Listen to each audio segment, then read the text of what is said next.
రాజ్యసభ ఎన్నికల వేళ మధ్యప్రదేశ్ కాంగ్రెస్ అభ్యర్థి మాజీ ఎంపీ మీనాక్షి నటరాజన్ నామినేషన్ తిరస్కరణకు కారణమైన వివాదం ఇప్పుడు సరికొత్త మలుపు తిరిగింది.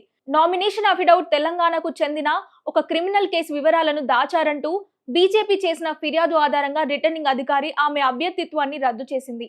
అయితే తాజా చట్టపరమైన పరిణామాల ప్రకారం ఆరోపణలు ఎదుర్కొంటున్న ఆ వ్యవహారంలో అసలు మీనాక్షి నటరాజన్ పై ఎలాంటి క్రిమినల్ కేసు నమోదు కాలేదని, ఆమె పేరు కూడా అందులో లేదని స్పష్టమైంది.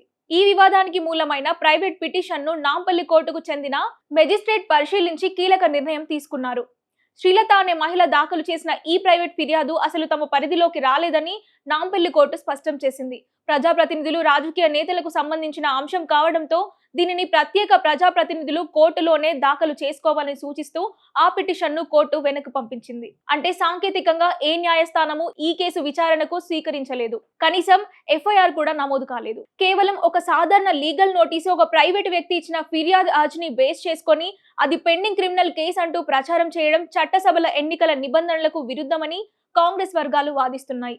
ప్రజాప్రాతినిధ్య చట్టం ప్రకారం కనీసం 2 ఏళ్ల జైలు శిక్ష పడే అవకాశం ఉండి కోర్టు ఛార్జ్షీట్ దాఖలు చేసిన క్రిమినల్ కేసులను మాత్రమే అఫిడౌట్ లో పేర్కొనాల్సి ఉంటుంది. కానీ మీనాక్షి నటరాజన్ విషయంలో అసలు ఉనికిలోనే లేని ఒక కేసుని అడ్డం పెట్టుకొని నామినేషన్ పరిశీలన సమయంలో కేవలం 4 గంటల వ్యవధిలో ఊహాజనిత రాజకీయ వ్యూహంతో ఆమె అభ్యర్థిత్వాన్ని రద్దు చేయించారని కాంగ్రెస్ మండిపడుతోంది. ఇదే అంశాన్ని సుప్రీంకోర్టులో సీనియర్ లాయర్ అభిషేక్ మను సింఘ్వి గట్టిగా వాదించినప్పటికీ ఎన్నికల ప్రక్రియ మధ్యలో తాము జోక్యం చేసుకోలేమని, కేవలం ఎన్నికల పిటిషన్ ద్వారానే దీనికి సవాలు చేయాలని సర్వోన్నత న్యాయస్థానం సాంకేతిక కారణాలతో పిటిషన్ ను తిరస్కరించింది. నాంపల్లి కోర్టు తాజా నిర్ణయంతో మీనాక్షి నటరాజన్ వైపు ఎలాంటి తప్పు లేదని, ఆమె సమాచారాన్ని దాచలేదని స్పష్టమైనప్పటికీ రాజ్యసభ నుండి ఆమె తప్పుకోవాల్సి రావడంతో కాంగ్రెస్ పార్టీకి జరగాల్సిన రాజకీయ నష్టం మాత్రం అప్పటికే జరిగిపోయింది.